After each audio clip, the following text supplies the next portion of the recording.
Welcome to Reinventions in Between, your go-to podcast for real stories of reinvention that happen between life stages, career changes, and living abroad. I'm Sara Cogiola, life coach, interculture trainer, and reinventions facilitator, helping people on their quest to what's next. I have reinvented myself a few times, and in the past 16 years, I have collected fascinating stories of change. In each episode, my guests will talk about why and how they took the leap and seized the opportunity to change their life. Let's begin. So we moved. So I was an empty nester, moving to a new place, relocating yet again. And I thought to myself, you know what? Maybe I need to start writing about my experiences. I do have a blog, which is wonderingidentity.com, which I started writing about 4 years ago. And there I share snippets and stories of my life, traveling life, not just as an adult, but also as a child. And so many people were reading it and were sort of really enjoying my stories. I thought to myself, well, maybe this could become something a little bit more than just a blog.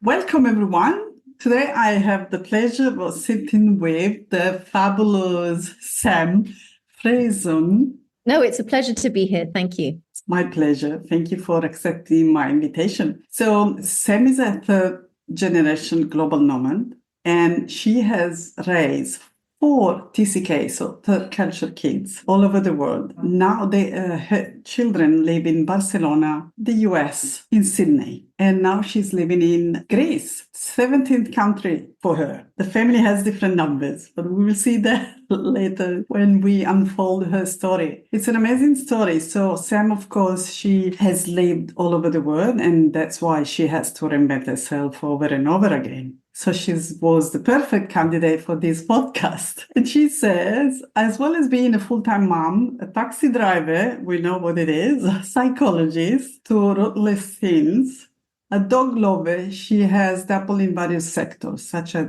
advertising, relocation, we share that one, education, and administration. She believes that individuals' identity springs more from who you are rather than where you are from. That's a very interesting concept. Now she's concentrating on writing her memoir. Is the title ready to be disclosed? Can I mention? Oh, well, yes. I mean, it's still a working title, but please go ahead. Yeah. I remember you mentioned that you were working on the title. So, Wandering Identity Beneath a Borrowed Sky. Welcome, Sam. Do you want to start telling about this memoir and how this came to your desk and to life, this idea? Yeah, so thanks again, Sada, for having me here. I'm so happy to be speaking with you on your Reinventions in Between podcast. So thanks again. So how did this come about? As you mentioned, I've been moving around all my life. This is my 17th country I'm living in. Throughout my life, I've had to reinvent myself. And just recently, a year ago, my husband and I became empty nesters. So our last child, our baby, moved to Sydney. And I found myself, an empty nester. We also then moved. So we were living in Italy, in Modena at the time. And my husband got another opportunity to work actually from Madrid in Spain. So we moved. So I was an empty nester, moving to a new place, relocating yet again. And I thought to myself, you know what? Maybe I need to start writing about my experiences. I do have a blog, which is wonderingidentity.com, which I started writing about 4 years ago. And there I share snippets and stories of my life, traveling life, not just as an adult, but also as a child. And so many people were reading it and were sort of really enjoying my stories. I thought to myself, well, maybe this could become something a little bit more than just a blog. I was very, very lucky these things happen all the time, I think, especially in a life like mine, where I'm constantly moving, constantly meeting new people. I do know a lot of people all over the world, and connections are super, super important. Anyway, about a year and a half ago, I found out that a good friend of mine, a very old school friend of mine, was a book editor, a book coach. And And, I had been writing, more for the book, but at this point, about 18 months ago, but I didn't have any structure. I didn't really know what I was doing.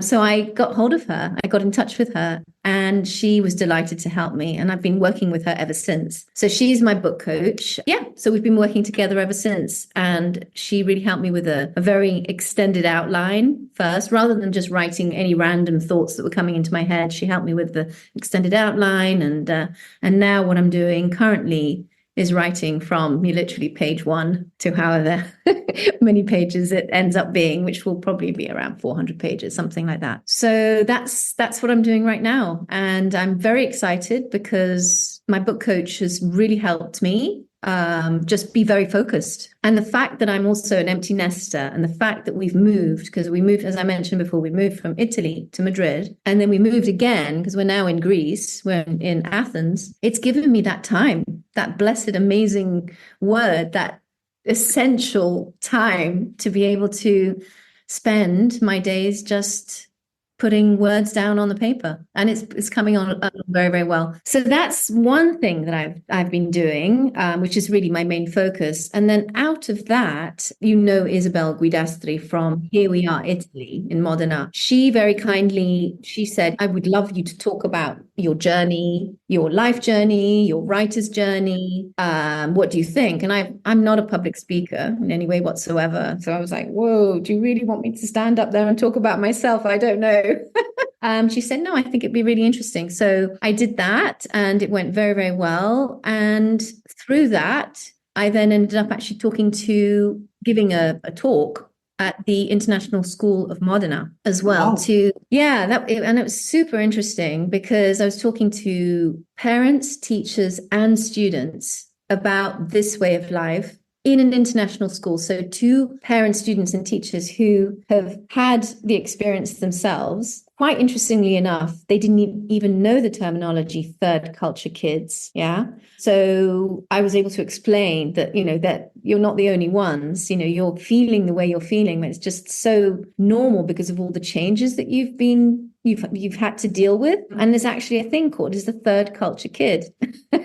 And anyway, so I ended up being this public speaker, and that went really, really well. And they are looking forward to having me back once my book is published. So hopefully that'll start another thing. So congratulations. That's a great news. And I just wanted to take a moment to highlight how amazing is one person life experiences. I was listening to you, and the image to my mind came like Mary Poppins opening up a bag and pulling out elements. In this case, where your life story and experiences, and how are you now able to leverage all that knowledge and experiences in different ways and be, I suppose, in service of others as well, because I suppose going to share your experience, to me, for example, for this project, the podcast, I always say that every story is a gift to the listener, to myself as well, that I have the honor of helping tell the story. Everyone can be inspired, everyone can learn a bit and relate to some part of that experience and process of reinvention. But in your case, I really love the way you very humbly and simply, you want to put your own life story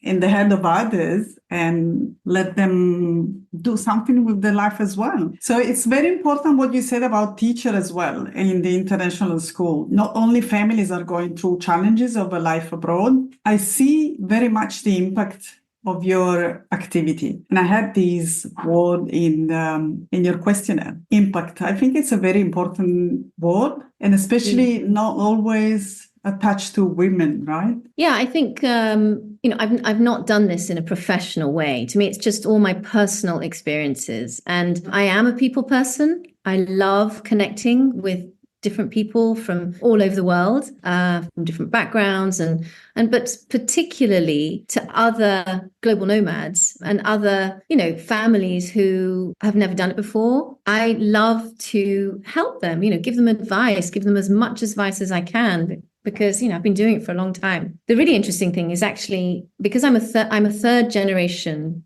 third culture kid. Okay. So my father was exactly the same as I I am. He was a third culture kid. And so was my grandmother. So this has really been a theme that has been going on in our family for a long, long time. And I feel that I have the tools and I have the opportunity and the experience to be able to offer my advice to whoever whoever wants to know. So I do it more like real connections. That's the way.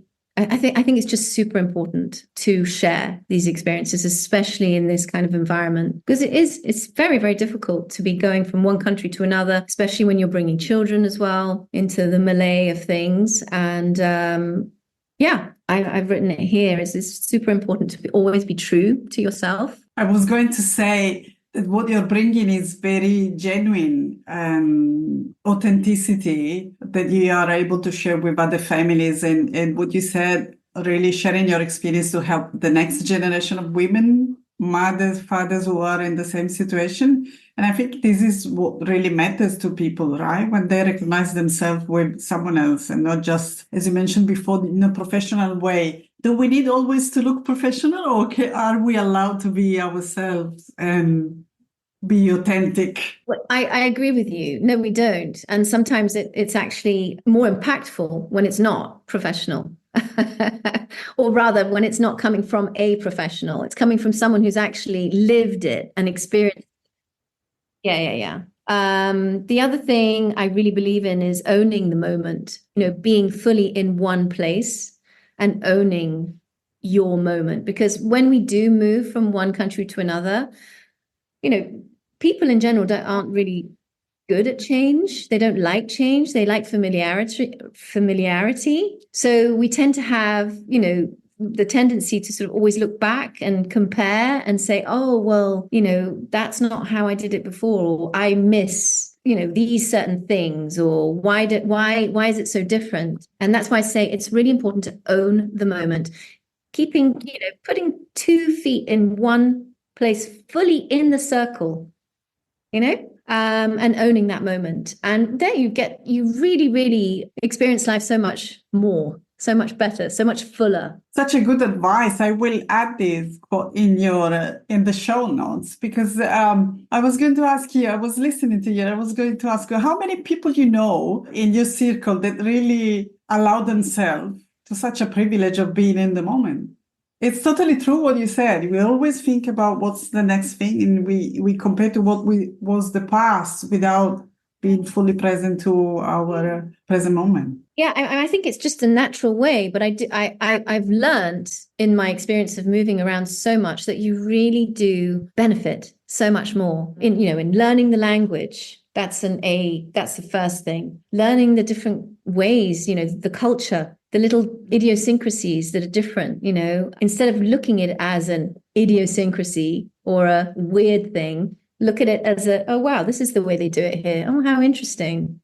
Don't get me wrong. I really do have, there are good days and bad days. Of course, like in everyone's life. But I love your positive approach and being driven by curiosity instead of very bluntly comparing way that is not bringing you any fruit or is not very useful, but a positive and curious open mind to what is different to us is the only way, I think.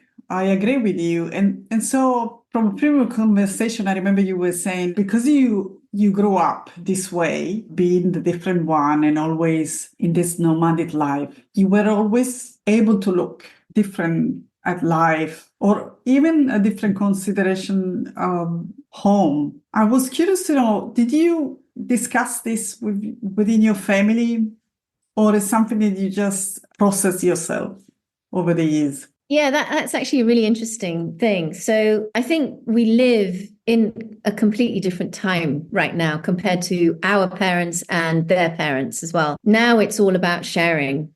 It's all about talking, connecting. Before, my father led the same life as I've led, but I can't remember him giving me any advice. Just because it was something that they just didn't talk about. You just got on with it, right? The same with him. And his mother. So moving forward, we live in the times where you should connect, and we know that it's good to talk about things with your children. So I really do feel that my kids have benefited because they've had exactly the same experiences as I have. They've moved around. I think we've moved six. They've lived in 6 different countries, and the youngest is 19 and the oldest is 25. So I've been able to help them along. I mean, I hope I have anyway. Of course, yeah. In your own way, of course. But, it's still, I'm not saying that it was easier. I'm just saying I think it's been a good thing. We've been lucky that I've been able to sort of help them with that side of things in life. Now, I was just speaking to my daughter who lives in Sydney, the youngest one, the 19-year-old, this morning. And, she's going through a few difficulties. And because I've been there and I've done that, my parents, when I went to university in France, in Angers, in the Loire Valley. And my parents at the time were living in Egypt. So I remember that feeling. I was in France, they were in Egypt. They couldn't just sort of, take a plane and come and rescue me with, when I was having a difficult day or anything like that. The same thing was happening this morning with Sophia, my youngest. And of course, as parents, all we want to do is jump on that plane and go and rescue them and be there and, just be there physically. But sometimes you can't do that. And I feel like the experience that I've had growing up as a kid has helped me be a little bit more realistic and not so emotional, and not so, not want to jump on a plane immediately, because I know that she's going to be okay.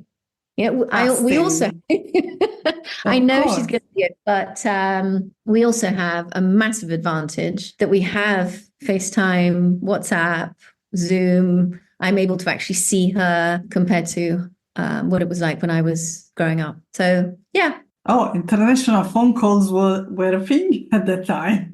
I remember when I was living in Paris as well. It was very different. Incredibly expensive. So it never really happened. And it was all a bit, how are you? I'm okay. Okay, good. All right. Speak to you next week. That was it. And the letter writing as well. Oh my gosh, the letter writing. My mother, she would write to me once a week. But of course, by the time I received her letter, I already knew the news because she'd called me, so it was sort of like, but, she was amazing at that. She really kept the letter writing up. Well, such a beautiful tradition, a profound way of keeping the connection alive compared to a quick phone call, I think. And if you think about journaling or writing, it has a different. Yeah, I love it, but I wish I could do it. But it's the time factor, isn't it? And I keep on saying to myself, this year, I'm going to start the letter writing tradition again, but it hasn't happened yet. Maybe next year. Maybe the second idea of your book. Are you doing it maybe through your memoir? What do you mean? In Sorry. Writing that kind of journaling or writing those ideas or things that you wanted to tell. Are you adding it into your memoir that you're now writing? Actually, that's a really, really good idea. I never really thought about that, actually. My memoir actually writes like a novel, but I really like that idea. You know what, Sarah, I might add that. Because it's such a beautiful skill that has gone out the window. No one does it anymore. And it's so particular to that time, isn't it? Oh, absolutely. And I love the fact that now, this time that we're living and we're becoming more aware, and mindfulness is a daily practice, and the benefit of journaling are seen nearly everywhere. You can read any article or listen to a podcast and everyone is telling about the importance of writing. Yeah, actually, should we go a little bit deeper in your writing process? How did it all started, and was a dream of yours writing, or how did it come? Except you mentioned before how you wanted to impact others and finding the time to write. But was one of your dreams in the past or a passion? So, yeah, I mean, talking about journaling, I have always written a diary since Okay. probably the age of 7 or 8.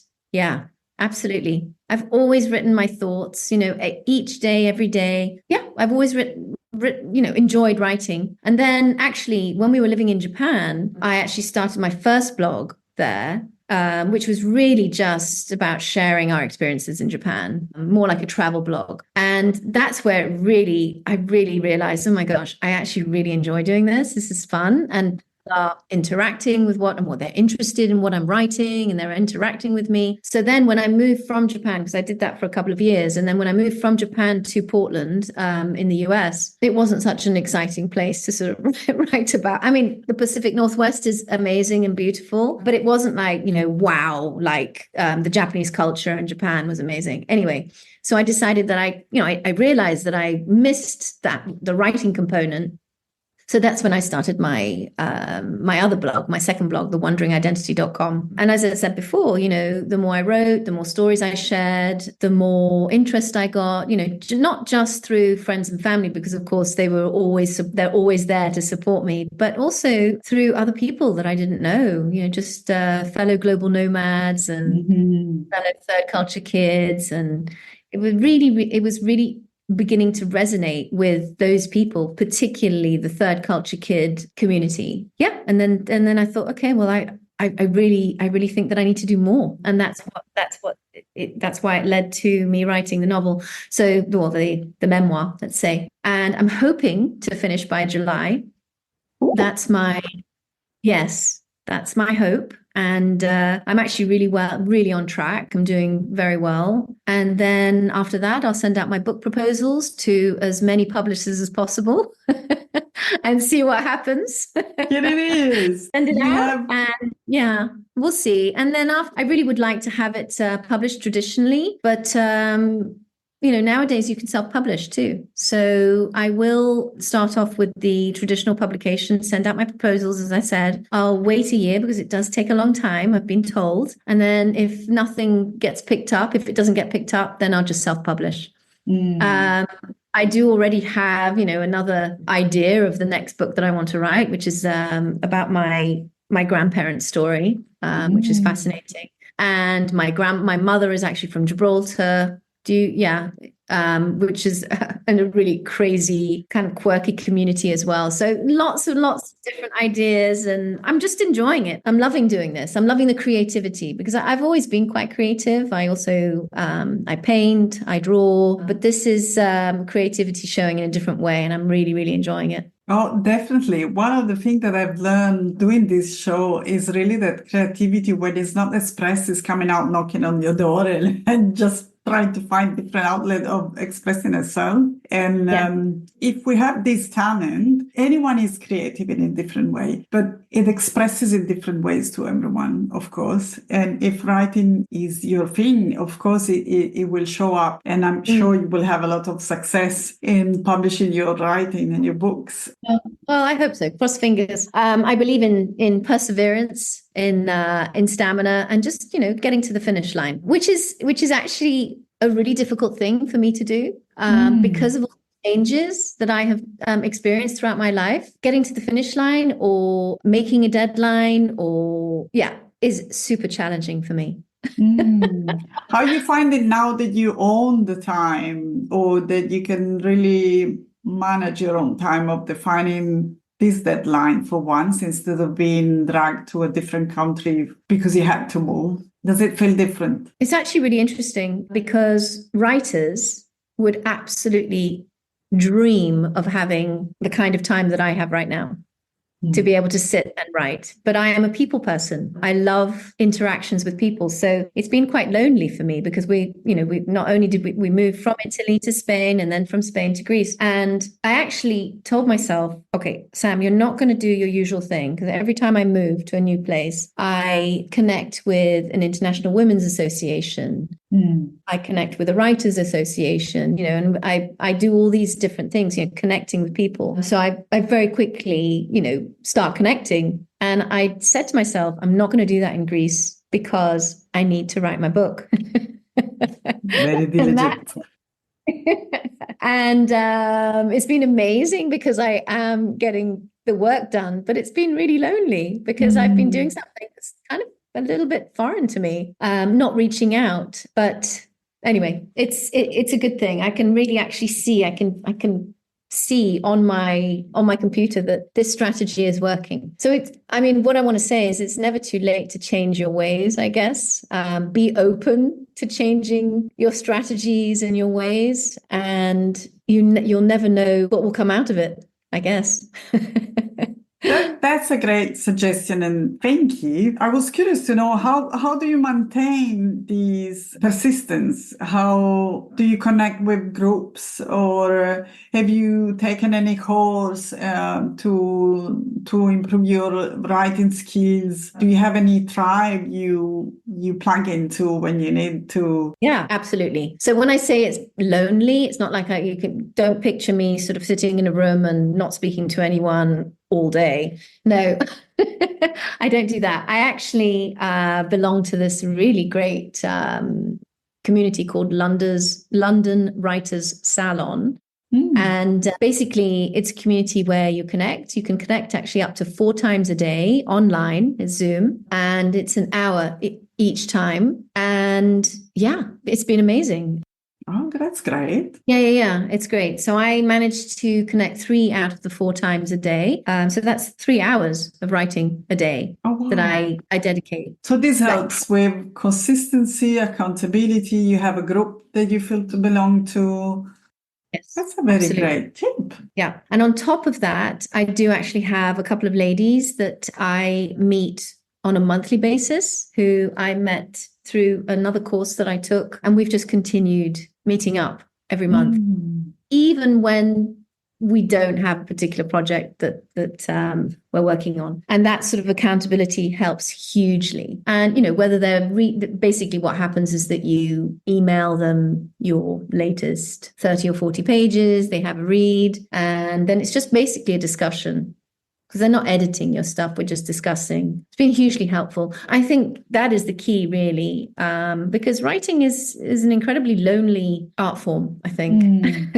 So, and because of the people person I am and I like to connect, these two things have really helped me. I think it's important also to think about how we need to be social animals. We really need to have someone else to relate to. And when it's not family around us, if we're doing a project, we also want to have someone else to discuss things with, maybe compare, or even also networking. That we haven't talked about networking, except when you said, yes, that for you is important to reach out to women association in every country you land. I wanted to comment that as a suggestion to newcomers to a new country is the perfect way to make new friends and to feel less lonely, of course, because we always miss the family support in every country we move. But not only that, you really create meaningful connection that has also helped to stay aligned to what were your values. Yeah, networking is super important. I realize that, especially if you're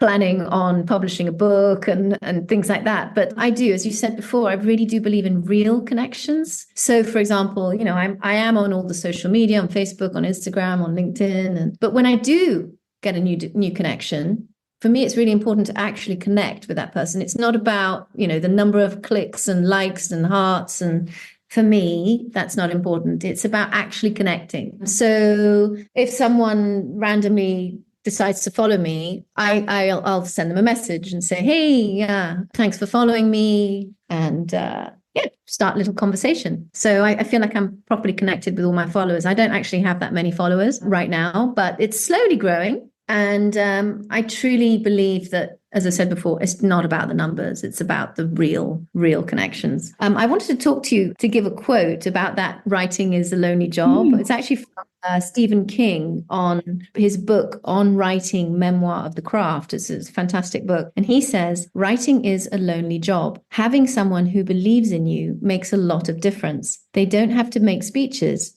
Just believing is usually enough. So by Stephen King. So it's actually super important to have your little network around you. And as an expat, as a global nomad, as someone who has not ever really had the extended family around her, I feel it's super important that every time I move to the next place, I have to create it myself. Mm-hmm. If you're not going to create it, no one else is going to do it for you. So it's up to you.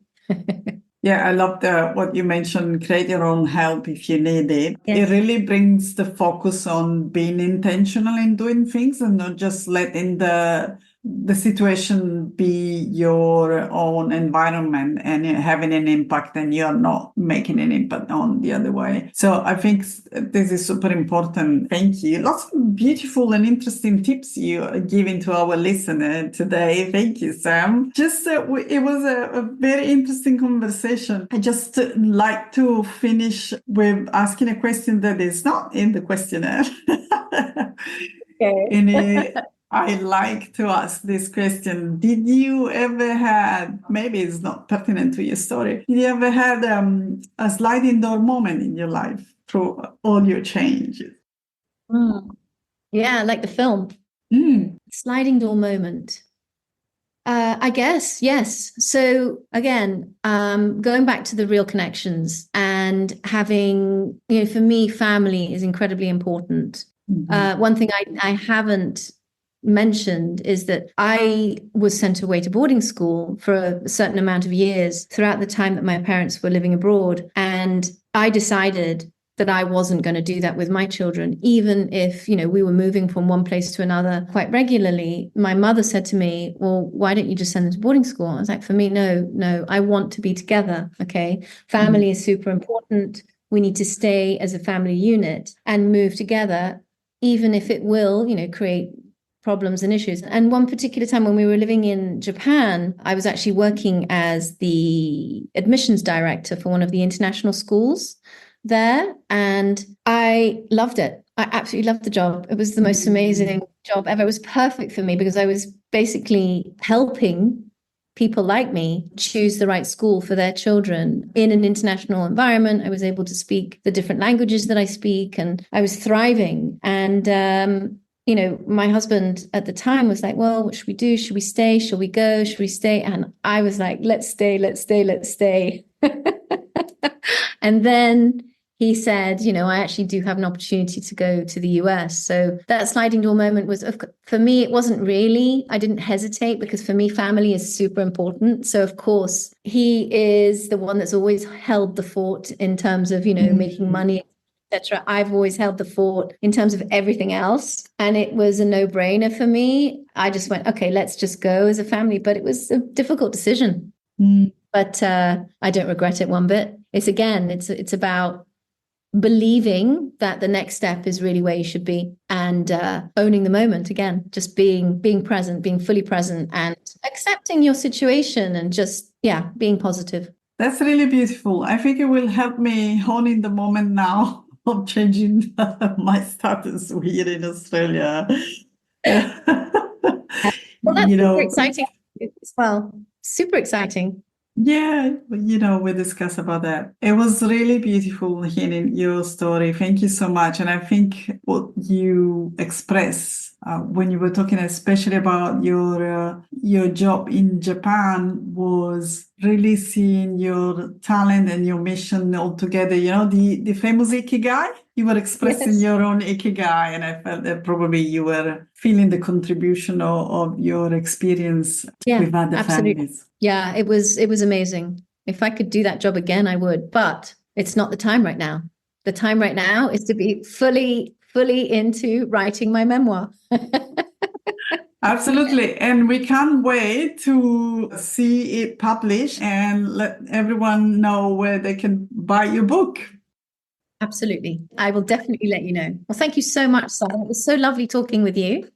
Thank you, Sam. It was amazing to be able to tell your story. Fascinating. Lots of tips. You can find the episode on reinventions in between. It will be published soon. You can listen on Spotify, on Apple Podcasts, and I will add all the information that you mentioned in the show notes. Do you want to mention your website where they can find you? Yes, www.wanderingidentity.com. Perfect. And I suppose your book will be on that page as well. And other notes will be added, also the quotes, the beautiful quote you mentioned before. Thank you so much and see you next time. See you next time. Thank you so much. Bye. Thank you for listening. Now I want to hear from you. What's your number one takeaway from my conversation with my guest? We would love to hear your comments. You'll find all the links in the show notes. If you're curious about reinvention, go download my free guide, Your First Steps. Don't forget to hit subscribe so you'll never miss the opportunity to spark curiosity and get inspired on how you can navigate change in your own life.